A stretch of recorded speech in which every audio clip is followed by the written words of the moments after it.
मुगल। पेश है आज की अहम खबर। ढाबेजी नामे निगार ढाबेजी पुलिस चौकी के करीब ट्रैफिक हादसे में 4 लोग जख्मी हो गए, जिन्हें अस्पताल मुंतकिल किया गया।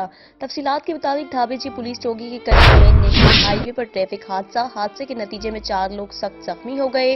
जराये से मालूम हुआ कि हादसा कार का टायर फटने के बायस पेश आया, जिसके नतीजे में अली नवाज अगारियो, आसिफ अगारियो व दीगर सख्त जख्मी हो गए, जिनकी शिनाख्त न हो सकी। जख्मियों को एम्बुलेंस के जरिए अस्पताल मुंतकिल किया गया, जबकि अली नवाज की हालत खतरनाक बताई जा रही है। पुलिस वाकई वाली जगह पर पहुंचकर कार को अपनी तहवील में ले लिया।